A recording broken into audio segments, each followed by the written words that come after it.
We still have a lot of fun, even at our age. We just loved each other, I think, right from the very start.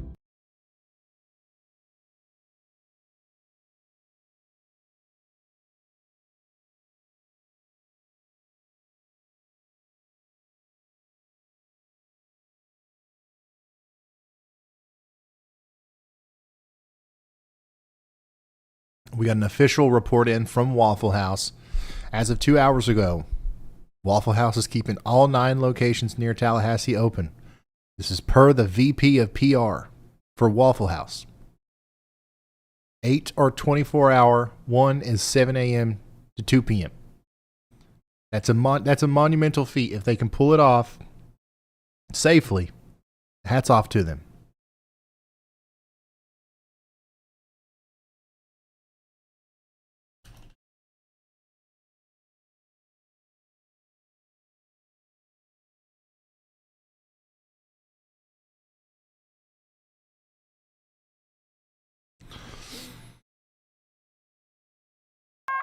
A new tornado warning has been issued.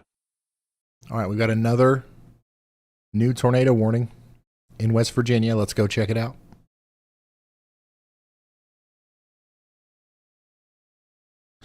And it is a continuation of the warning that we've been watching over here in West Virginia. The rotation is passing Princeton right now. We have yet to hear a report of an actual tornado, but there is rotating air. There's a thunderstorm that is rotating that is capable of producing a tornado about to go past Princeton. We still need you in your safe spot in Princeton, West Virginia. But this is going to go up towards Spanisburg, Gardner, Eads Mill, and also up towards Streeter, West Virginia. Some points of interest within this warning. The next place that would be hit that you might recognize by the rotation is the Spanisburg School. Just beyond that, we've got the Bluestone Park. We've got the National Scenic River area near Bluestone as well in the direct path of this. Take shelter now if you're out here along Interstate 77 and Highway 20 in Mercer and Summers County in West Virginia. The rotation is not small, like it's rotating. So I wouldn't be surprised if we had a tornado come out of that.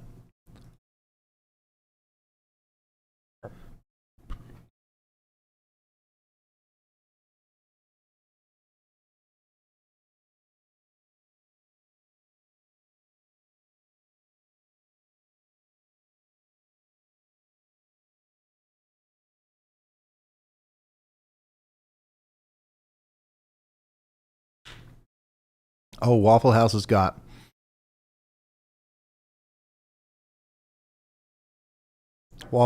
more than generators.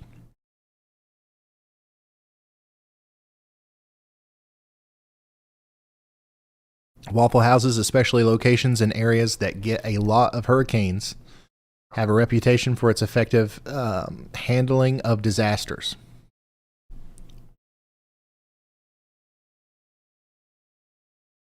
You know what? I'm interested to see what our good old friend generative AI has to say about this. And it's also going to give me a second to eat. I don't know if you guys have got it yet, but I just recently got access to the advanced voice mode on ChatGPT, so we're going to put it to the test here.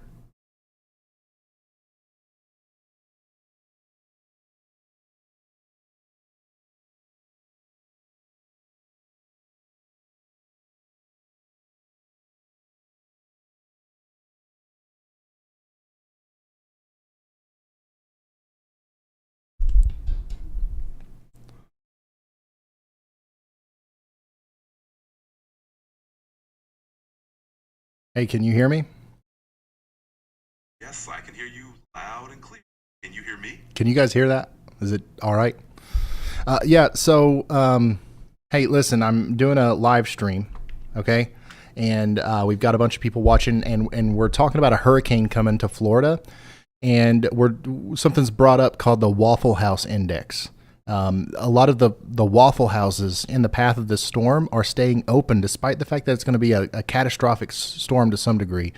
Explain to us why that matters and what it is about the Waffle House why do we care? The Waffle House Index is a real thing used by FEMA to gauge the severity of disasters. Waffle House is known for staying open 24/7, even during extreme weather. If a Waffle House closes or limits its menu, it's a strong indicator that the situation is severe. Their ability to keep operating reflects on-the-ground conditions, making it a quirky yet reliable disaster metric. That's so cool, man. Thanks. Glad you found it interesting. If you have any more questions during the live stream, feel free to ask. Will do. Awesome. Enjoy the show.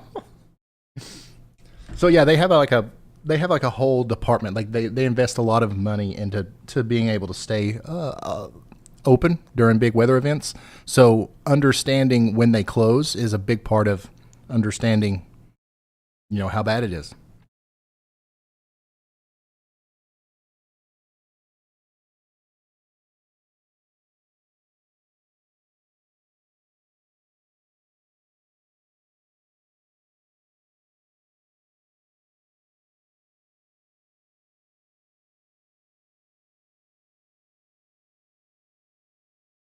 Yeah, I'm gonna start using that thing more often. Like, every time I'm not sure about the pronunciation of a city, I'm gonna ask that thing, and if it's wrong, you guys just get mad at it.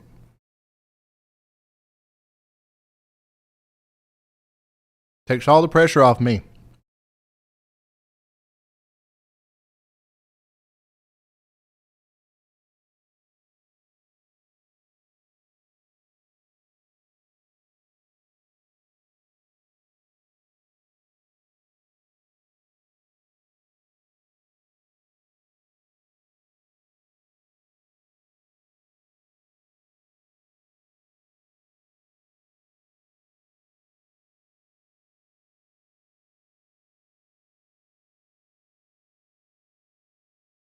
Go ahead, Riley.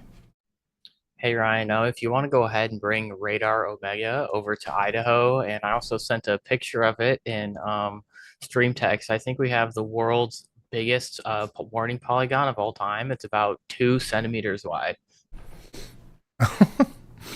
Okay, we're flying. We're flying over right now. Oh, is this the one? Look at this.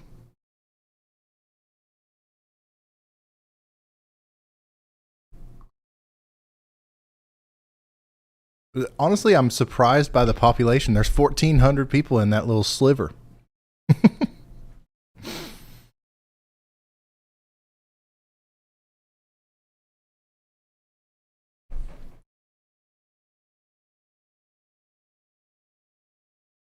That's crazy.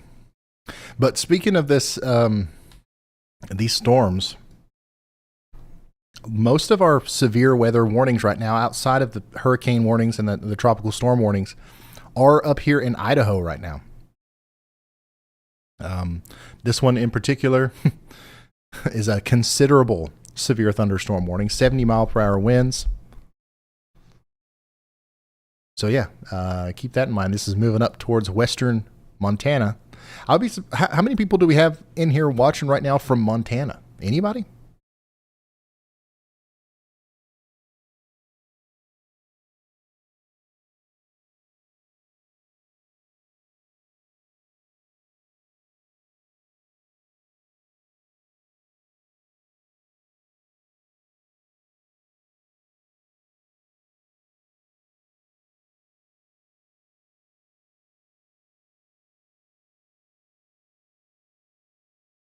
Yeah, I've got the electrolytes. Everybody's asking about the water. Like I'm going back and forth between Liquid IV. Drank almost half a gallon of water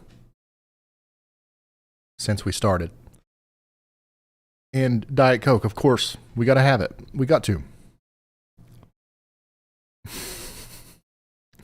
If you're just now tuning in, we are getting ready to go back through the forecast here. We're going to hit all of the the graphics and like here's what's going to happen tomorrow and all that stuff, I'm taking a brief break. It's been a long day, and tomorrow's going to be even longer.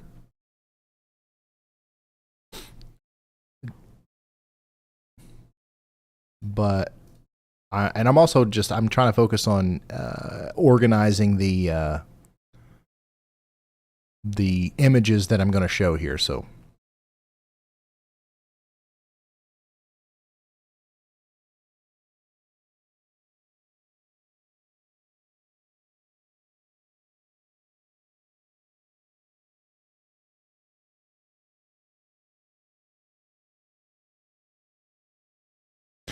will Ryan have a new light color behind him for when AI has something to say? I don't know. That's when it's going to get too freaky for me. If AI ever gets to the point to where it can sit here and listen and then decide on its own when it wants to interject and like turn the lights a different color, then I'll probably be like, nah, we're just not going to deal with, we're not going to do that. I like to be the one that initiates that exchange. You know what I'm saying? That's what I'm comfortable with.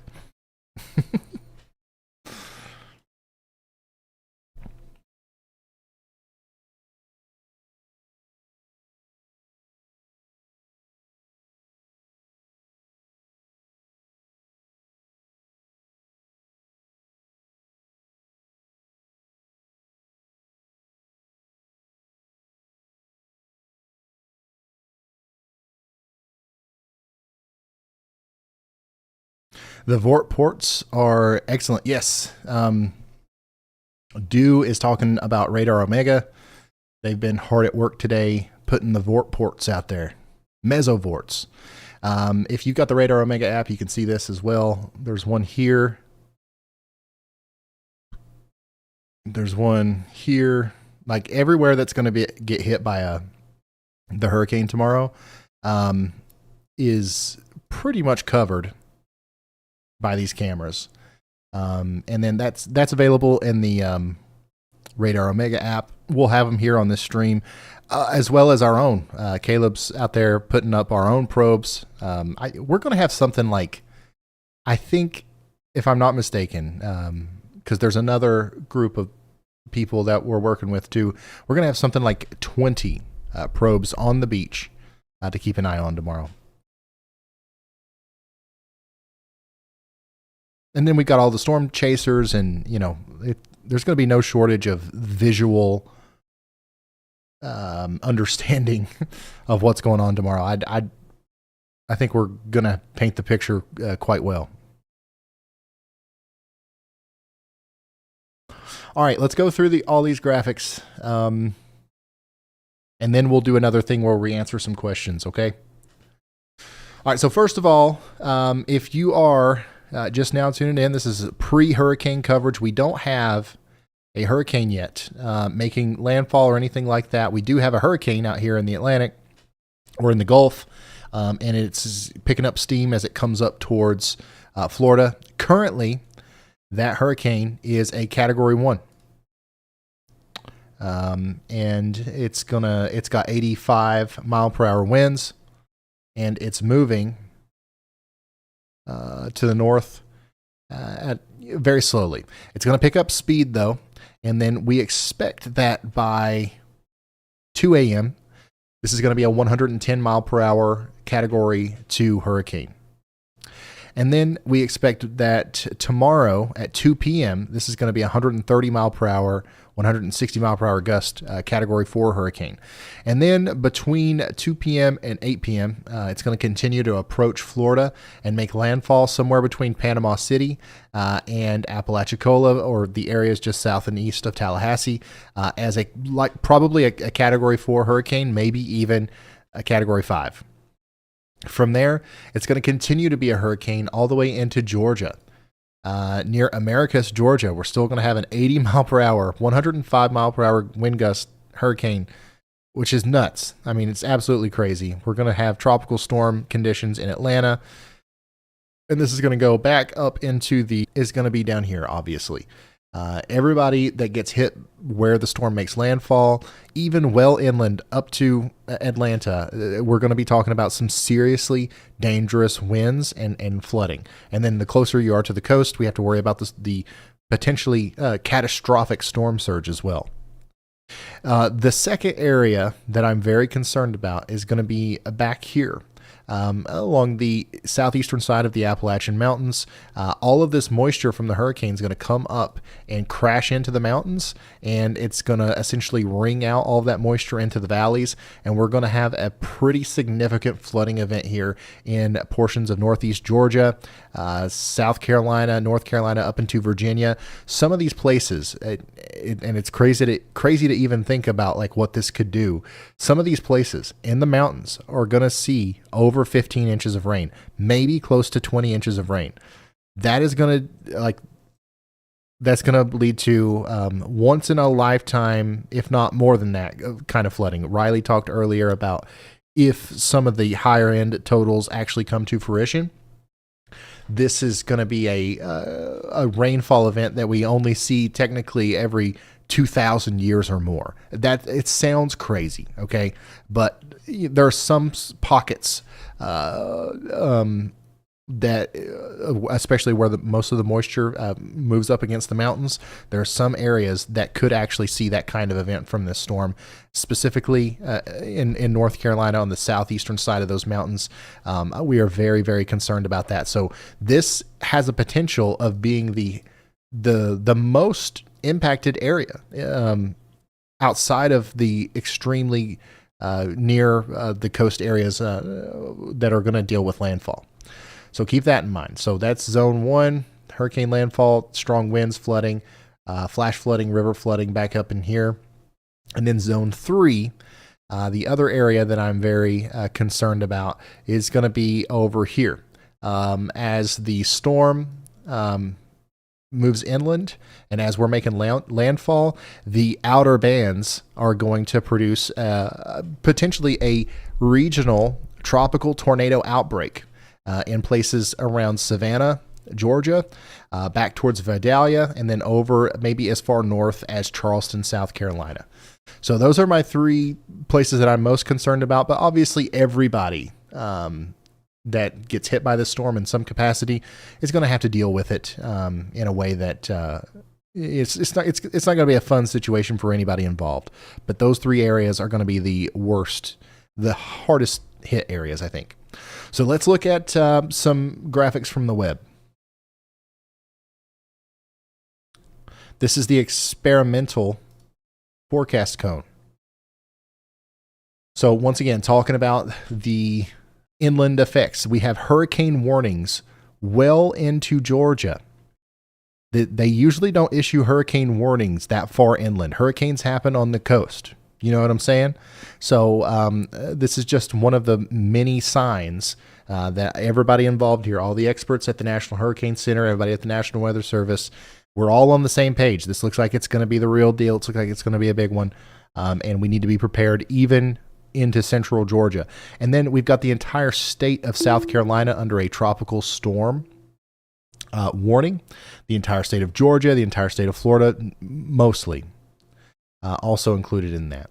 And this is still expected to be a tropical storm as far north as Nashville, Tennessee, which is still crazy. Go ahead, Riley.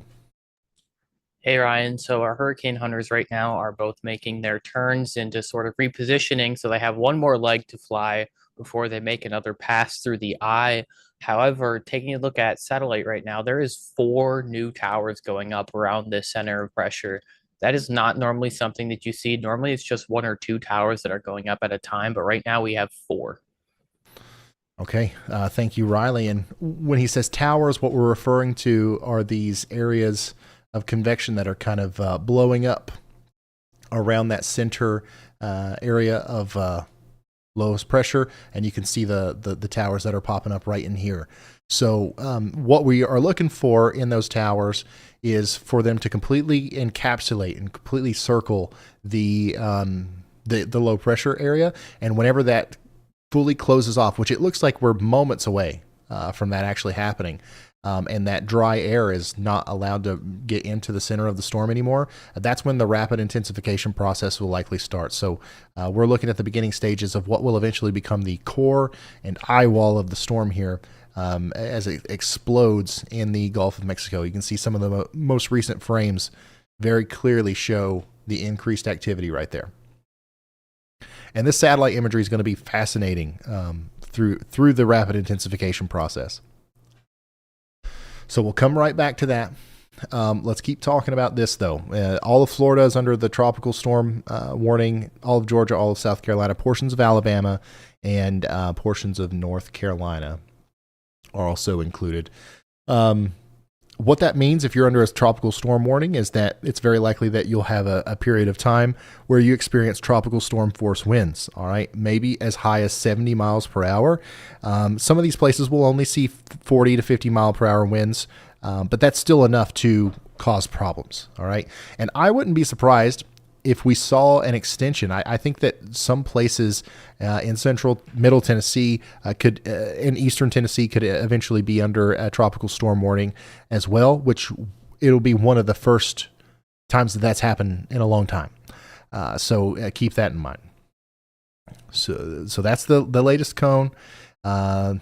We expect the storm to go anywhere inside of that over the next 5 days or so. Now, let's look at forecast models.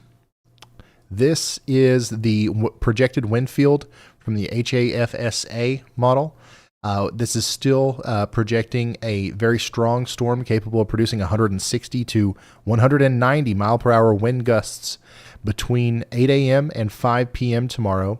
The outer bands of that wind field will be interacting with the Tampa Bay area as early as noon to 2 p.m., bringing about 50 to 60 mile per hour wind gusts. And then that's going to last all day in Tampa until we get some of the stronger winds moving into the actual landfall area. Now, this model is farther east than most other ones, so we do expect that the landfall is going to happen a little bit farther west than what this is suggesting. But wherever it does happen, wind gusts of 170 mile per hour is possible. And then well inland, 120 mile per hour wind gusts are possible, even over here as far inland as Bainbridge and Thomasville. It wouldn't be surprising to me if we had some 100 mile per hour or greater wind gusts as far north as Albany, Georgia. We will continue to see wind gusts over 100 miles per hour, probably way all the way up towards Macon. All right. And then we're going to see wind gusts start to die down a little bit once the storm gets past Atlanta. There will be some 60, 70, maybe 80 mile per hour wind gusts on the eastern side. I think Athens, I think that you guys have a chance of seeing maybe some 80 mile per hour wind gusts as well on the stronger side of the storm. All of South Carolina is going to be intermittently experiencing 40, 50, 60 mile per hour wind gusts. The stronger winds will be up here on the northwestern side. And then the winds are going to die down a little bit after this gets past the Appalachian Mountains, but it's not going to completely go away. In Kentucky here on Friday, there's still a chance that a lot of people could see some intermittent wind gusts greater than 60 miles per hour. So, it's crazy how widespread the impact from the storm is going to be. Kentucky on Friday could be dealing with what is essentially a tropical storm. All right, so what's that look like on the simulated radar? This is not exact, obviously. We're going to focus on the post-landfall look here. Lots of rain, obviously, from now until this thing's over in Georgia, South Carolina, and North Carolina. And it's not going to let up until this thing's over. Also, there's going to be a couple different moments where the tornado threat is high, or elevated, I should say, in southeastern Georgia and South Carolina. One of those moments is going to be around the time we start the stream tomorrow between 10 a.m. and 1 p.m. with some of these first initial bands coming onto shore. Another one of those moments, well, honestly, it's going to be an all-day thing, but there's probably going to be a pretty decent band of storms even later into the day, into the early morning hours on Friday, that makes it a little bit farther, even farther north than the enhanced risk. And that could bring some tornadic activity to places like Charleston, South Carolina, all the way up to Columbia, and maybe even as far north as Myrtle Beach.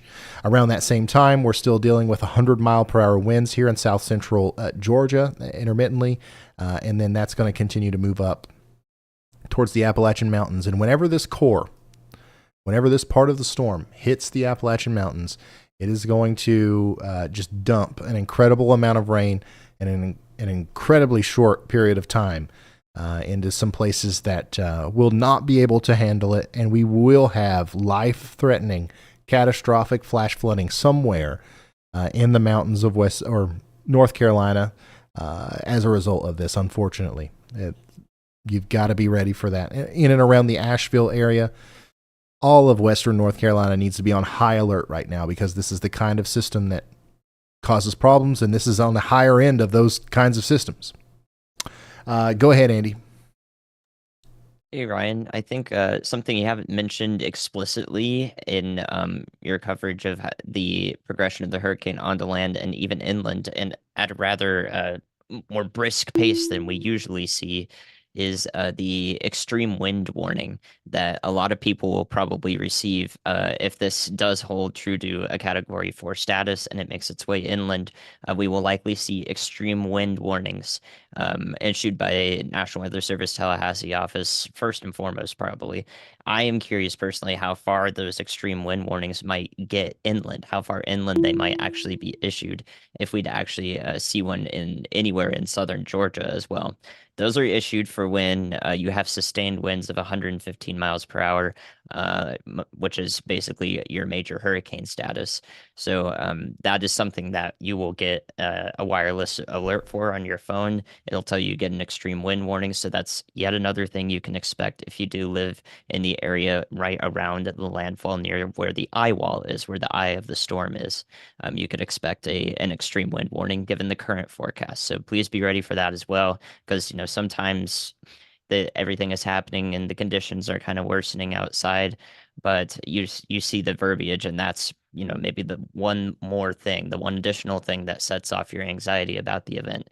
So I just wanted you to know ahead of time that that's a distinct possibility with our current forecast, that you'll receive an extreme wind warning near the path of the eye wall. Okay, thank you very much, meteorologist Andy Hill. And if you or Riley or anybody on the team can go find an archived version of one of those warnings from the source, like what does it look like raw, just so we can put that into our program. Cause I don't think it would know to prompt the warning for that. You know what I mean? So yeah, just something to think about for tomorrow. I've got to program it in. Okay, so yeah, we're likely going to have to, deal with the extreme wind warning, the high wind warnings, and there's going to be a plethora of tornado warnings as well tomorrow. Currently, we have a lot of hurricane warnings and tropical storm warnings, and we have one tornado warning, which it's been a second since we have checked on that. So let's go look at it again. Still going strong. Tornado warning for Mercer County, West Virginia, and Summers County, West Virginia. Next in line here for potentially being impacted by the rotating storm is Bluestone National Scenic River and Pipeston Christian Academy. So y'all take shelter if you haven't already.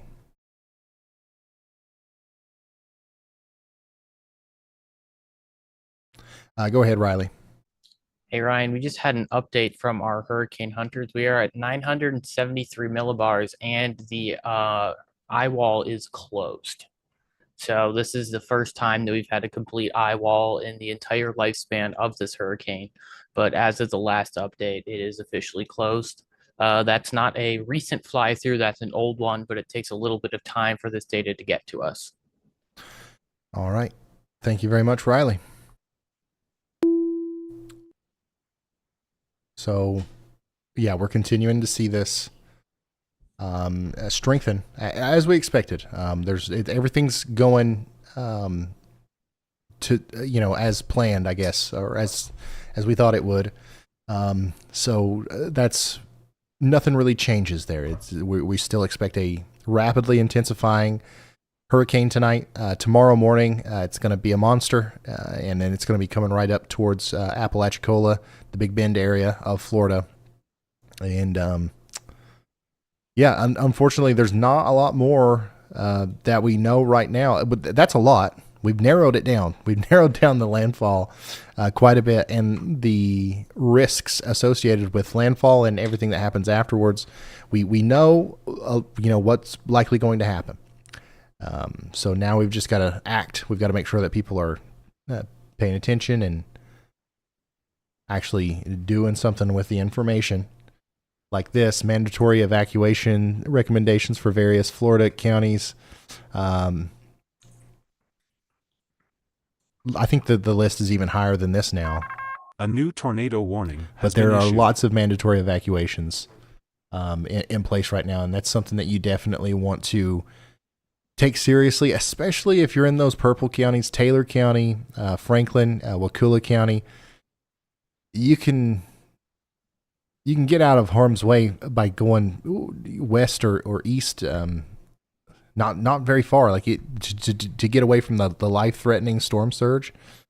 Those are some of the areas that needs to be taken the most seriously. But even all of these other places, all the way down there towards Tampa, where they have mandatory evacuation for certain areas, follow those evacuation orders, because 9 times out of 10, if somebody ends up getting hurt in a situation like this, it's going to be you if you don't evacuate, or it's going to be the person trying to save you.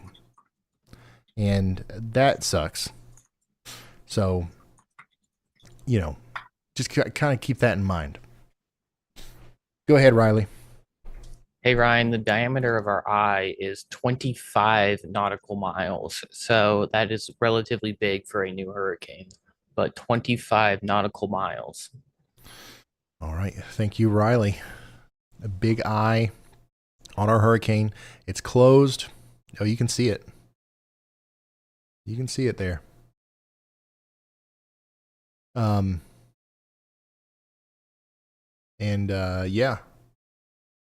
Big eye, very large circulation. This has every traditional marker of a monster storm surge producer. D Travel for Life. I think I said that right. Thank you so much for the incredibly generous super chat.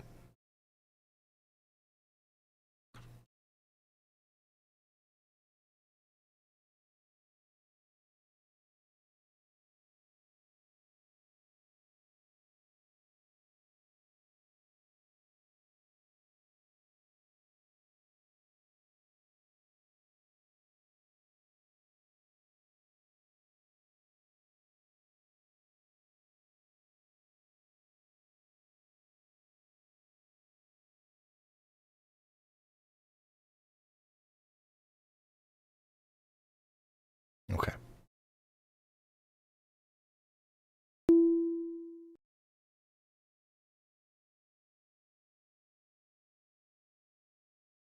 Here's a better map. I can't get it to be any bigger than that. But my goodness.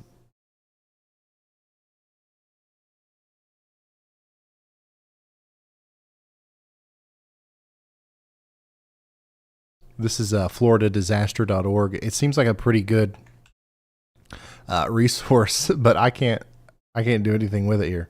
But like all of these counties have some sort of evacuation system going on. The red ones now, I think, are the county-wide mandatory evacuation. So that's much bigger than what we were looking at earlier.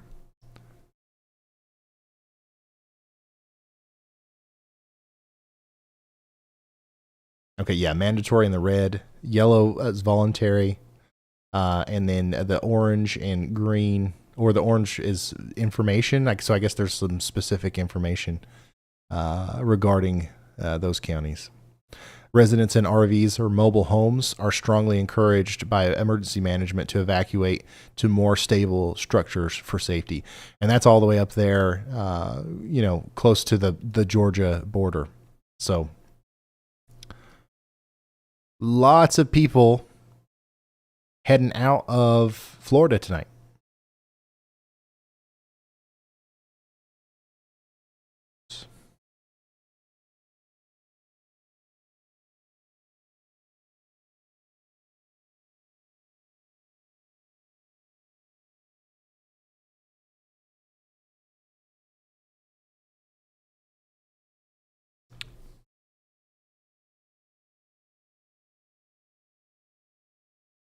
Go ahead, Riley.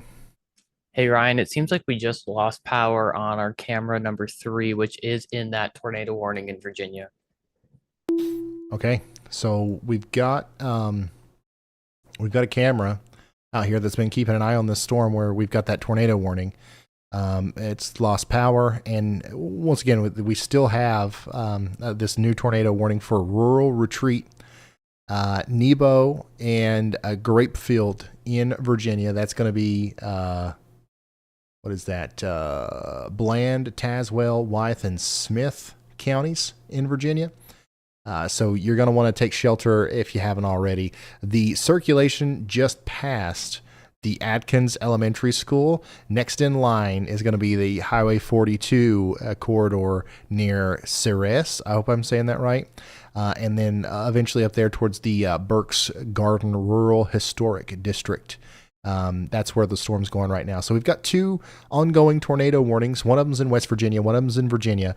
Neither of them have a confirmed tornado on the ground. They both look pretty concerning, though, on velocity. You can see the rotation, and it wouldn't be surprising to me if we saw a tornado come out of that.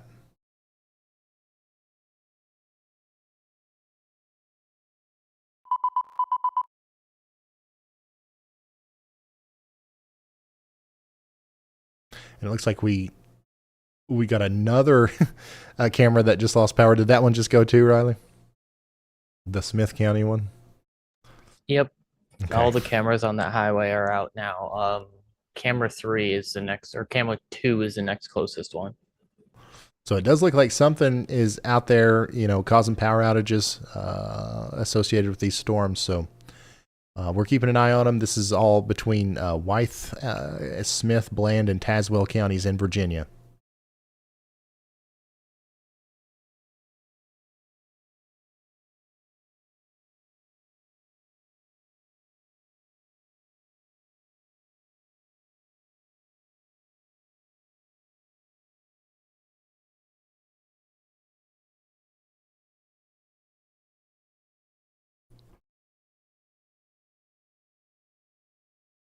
With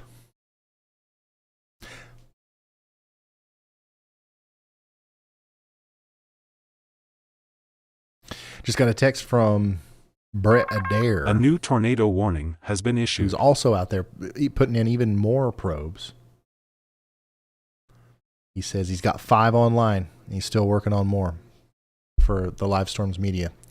And we just got another tornado warning. This one's a little bit farther east. Check this out. New tornado warning for Halifax and Charlotte counties in Virginia until 9:45 Eastern.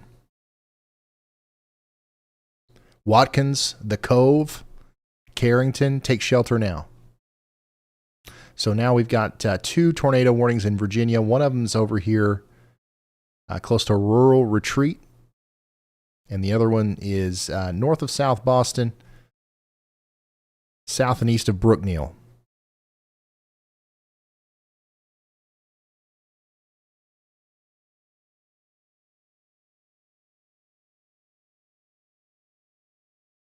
Heath says 5 hours now, Ryan. How long are you going today? Let's see here. We are going to go, I don't know. We're going to go a little bit longer. We've got tornado warnings, so at some point we are going to have to get, take a break and rest for tomorrow.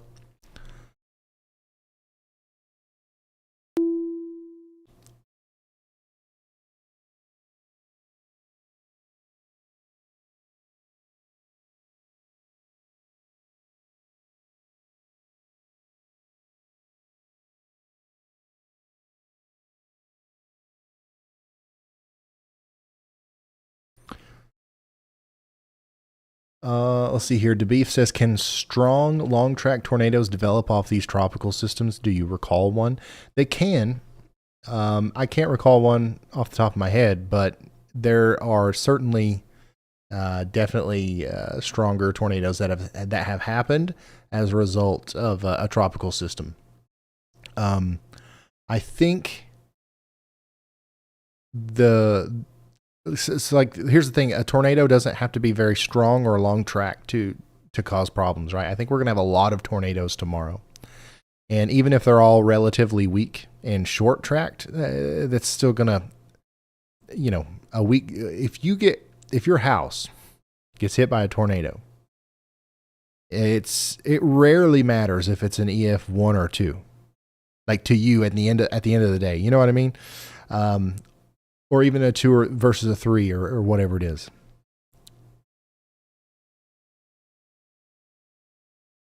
So just if you live in that area, make sure you are prepared for the worst and hoping for the best. And if you're wondering what area I'm talking about, it's right here.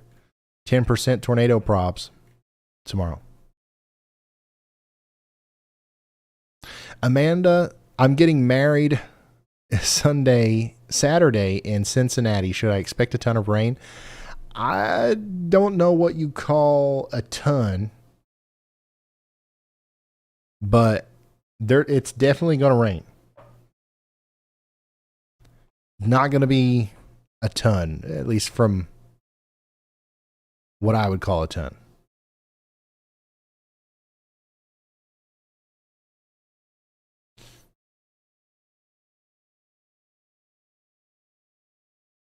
Is Chandra still back there?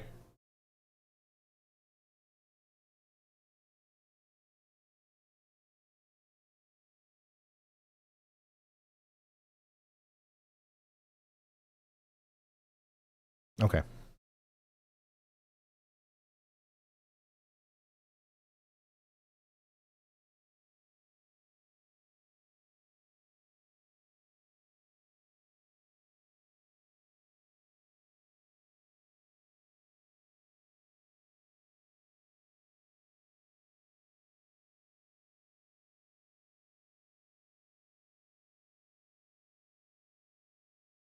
Russell, thank you so much for that. I'm in North Metro Atlanta. It's about to be a wild 48 hours. Thanks for all you do. Hey, thank you, Russell.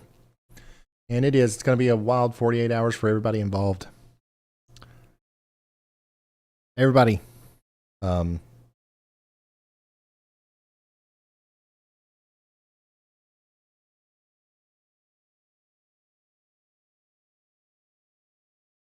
Could it strengthen to a 5? Yes, it's very, very possible.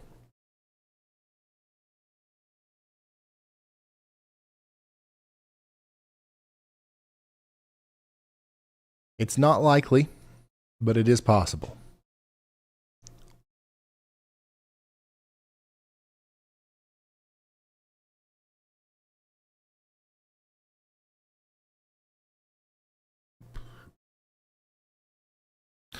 So yeah, once again, with convection finally really starting to erupt around that eye wall, it looks like the rapid intensification is starting.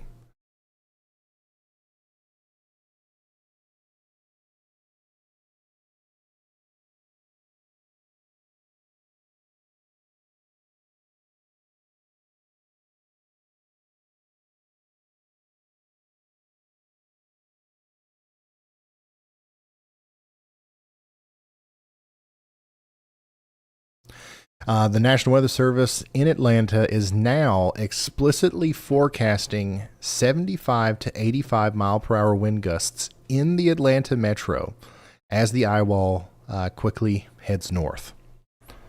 So that's interesting. That'll cause some problems, obviously. It'll be like a really prolonged, considerable, or destructive severe thunderstorm.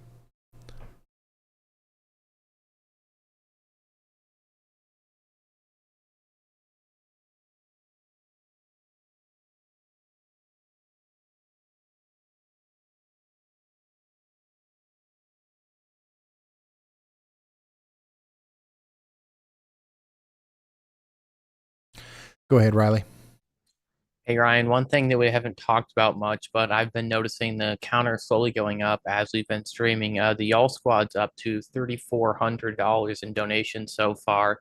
And of course, if we see catastrophic impacts from this storm and there are people who end up needing help, we'll be down there to help. So thank you to everyone who's been donating.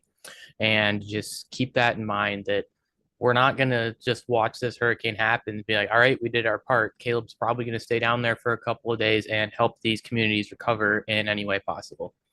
Absolutely. Thank you, Riley, for bringing our attention to that. I hadn't even noticed it without even prompting anything. We've raised nearly $4,000 for this pre-stream. So thank you all for that. It is going to allow us to utilize Caleb and the rest of the Y'all Squad if needed. And unfortunately, we are all expecting that it will be needed. So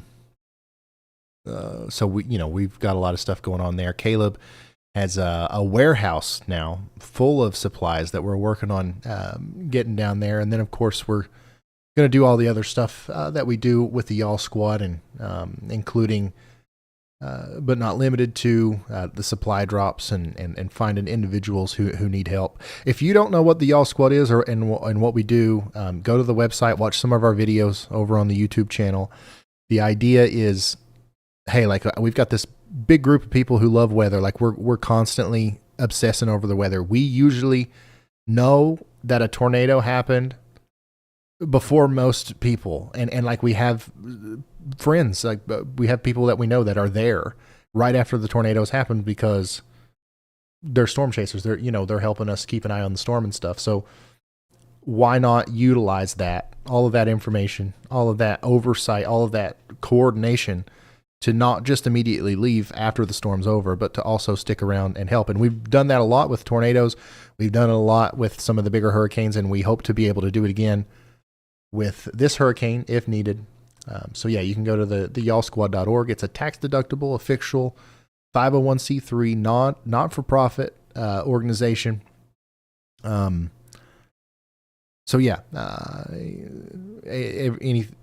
anything, it can potentially go a long way. Let's see.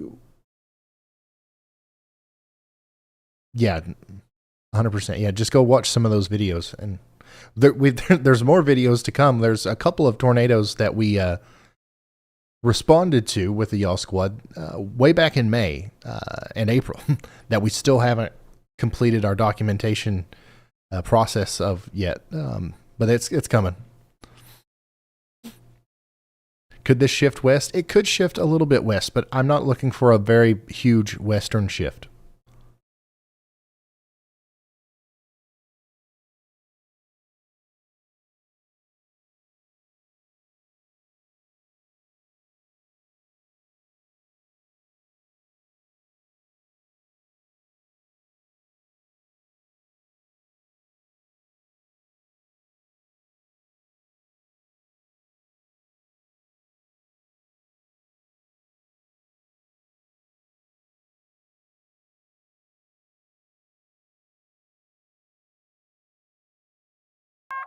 A new tornado warning has been And we've issued. got a new tornado warning.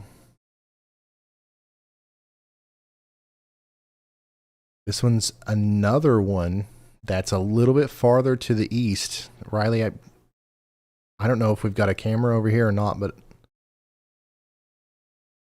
I don't know if this is one of those states where it's just on the interstates. But anyways, we've got Appomattox, Virginia under a tornado warning now, and a decent velocity couplet right over the town. So, yeah, this is not the greatest radar coverage here. So I would say that the rotating part of the storm is anywhere down and through here, and it's moving up towards Oakville and Sliders, Virginia. Take shelter now if you haven't already. This is capable of producing a tornado over the next 40 minutes or so. We need you to take shelter if you are in Appomattox County, Virginia. The Nash Airport is in the path of this thing. Also, the Robert E. Lee Academy is in the path of this thing.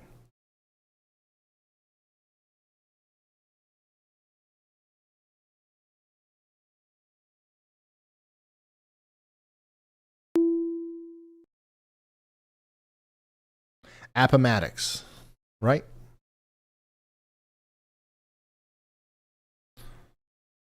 Hey, Jennifer, thank you so much for tuning in. I really do appreciate everyone for being here and for sharing.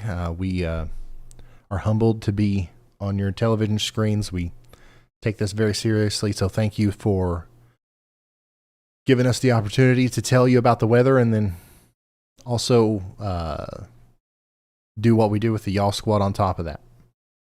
Princess Warrior, thank you.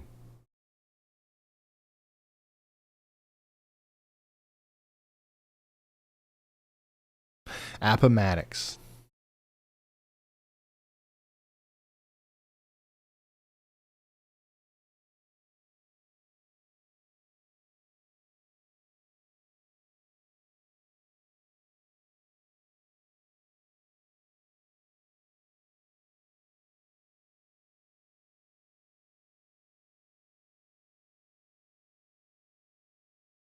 ChatGPT, blame it. Yeah.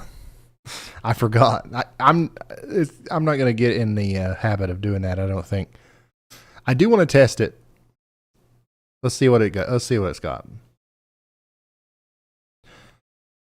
Hey, there's a tornado warning for someplace. I don't know. It's called Appomattox, Virginia. What's the correct way of saying that? It's pronounced Appomattox. Oh, wow. Virginia. Glad to help. If you've got more questions, just let me know. Shoot, man, that thing's gonna take my job. It can actually say the town names right. Lord goodness.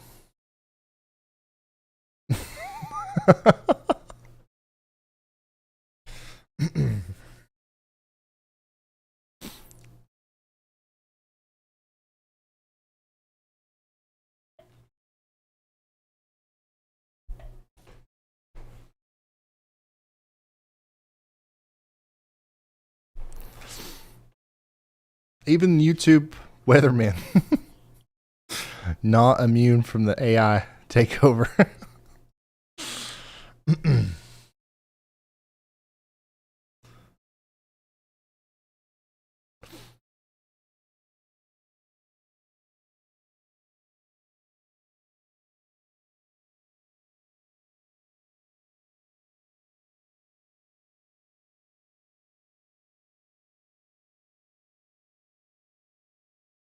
Melissa, thank you so much for that.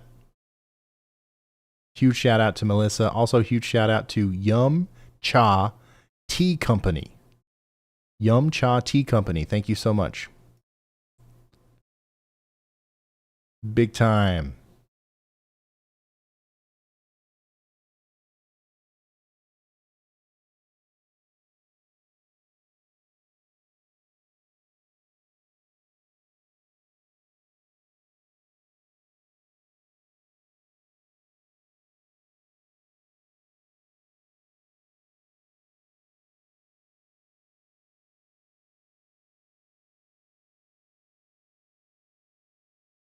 Yeah, I definitely not a history buff here.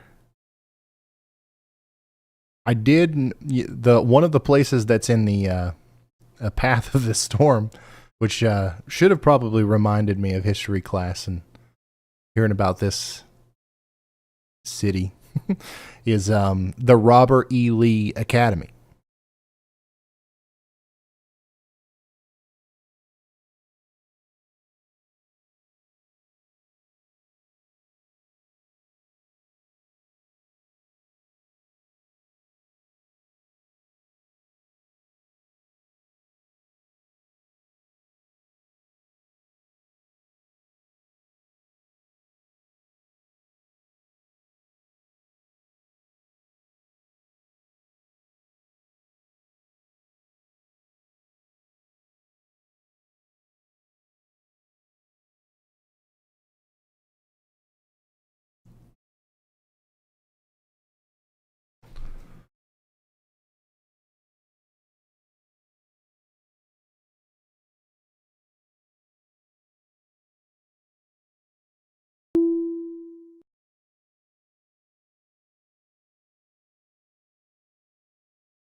Living it up, Dixie. Thank you for that.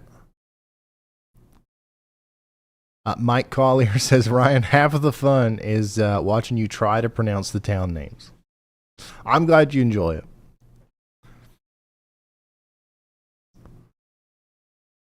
Every time, we say a town name wrong, and I'm unaware of it at first, I look over at the chat, and it just seems like I've truly wronged everyone involved. So I feel terrible about it.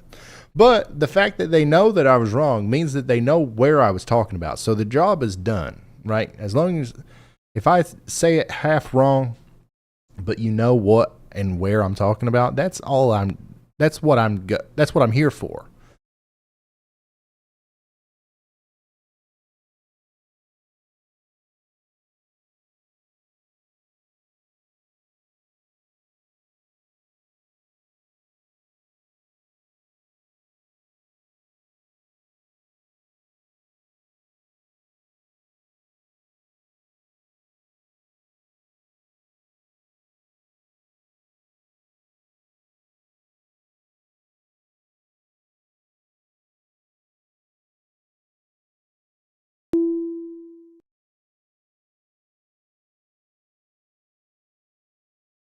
Looks like they just issued a flash flood warning for that county as well, because the storm is somewhat stationary. It's not moving very much. So lots of, it's a pretty chaotic evening here near Oakville, Sliders, Spring Mills, and Stonewall. We also continue to have the tornado warning that's a little bit farther south. This one is for Halifax and Charlotte County, Virginia. That one's going to be allowed to expire here soon, I think.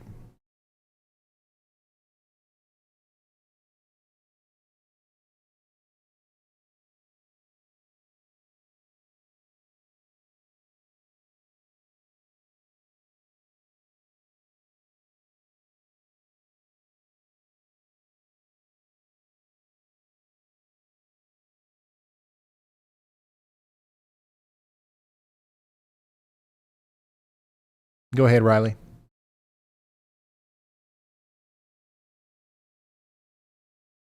Oh, you're muted. Hey, I clicked the wrong button on my stream deck. I was going to answer one of the questions I've seen in the chat a couple of times, and that is, why are they not issuing severe thunderstorm warnings for these storms in Florida that are producing greater than severe thunderstorm warning winds? And that's because there's already tropical storm warnings out for all of these areas. So there's no reason to really issue that severe thunderstorm warning again. And you need to realize and make the connection that, hey, a tropical storm warning, that is basically the same thing as a severe thunderstorm warning, and it should be taken just as seriously. Absolutely. Thank you, Riley. And if you can, I don't know if the program's working back there or not, but maybe put the bottom 3 cameras on one of the Florida storms if it's available, just so we have one row kind of dedicated to the storms that we're tracking with the tornado warnings, and one row to Helene.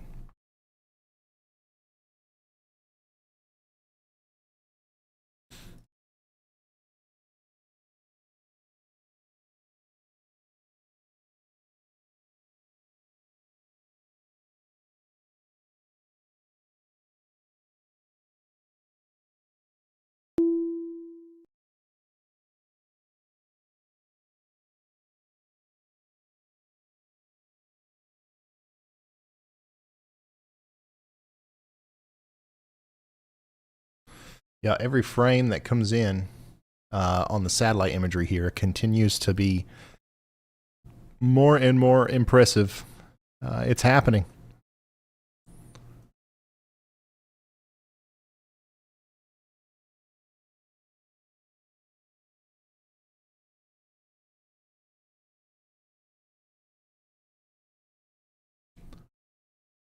How are you tracking the hurricane hunters?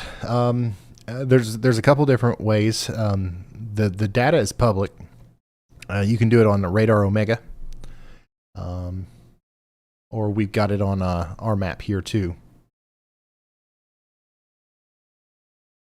Currently tracking these flights, which these guys have been out here for a while. They're probably about done. And then there'll be another round of flights that come in. But this flight right here is going through the center once again. If you look at the dots, the way that I've set this up is the darker, or I guess the more intense colored dots are areas where high wind speeds have been recorded. I need to add a toggle to where like you can also change it to pressure. But the interesting thing is the winds are very calm. You see lots of green dots here towards the center of the storm. Most of the strong winds are happening outside of that. And that's going to kind of change a little bit as the rapid intensification starts to happen, and that core gets really well defined. But still, some of the stronger winds that we found have been way outside here, 82.9 miles per hour, several hundred miles away from the center, or a couple hundred miles away from the center of circulation.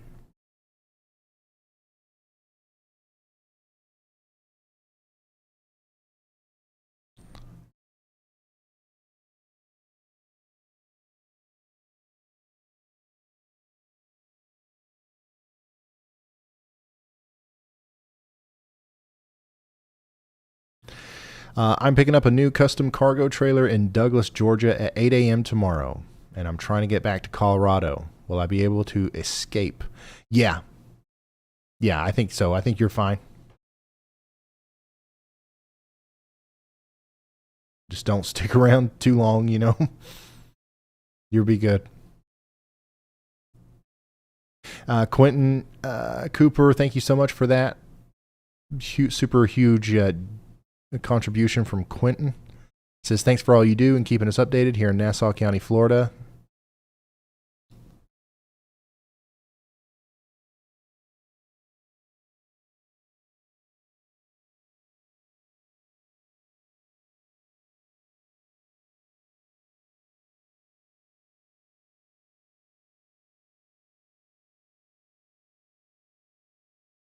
The lights are orange. So we've got something from Elijah. Go ahead, Elijah. Hey Ryan, so I have a kind of a cool history thing. So this is not the first year we've actually seen Helene. Helene has actually been a name actually several times since the 1950s even. We've not ever had it get retired before. So I just wanted to quickly mention that we've had Hurricane Helene, a Category 4 in 1958. We had Tropical Storm Helena in 1963. We had Category 4 Hurricane Helena in 1988. We had Tropical Storm Helena in 2000. We had Category 3 Hurricane Helene in 2006. In 2012, we had Tropical Storm Helene.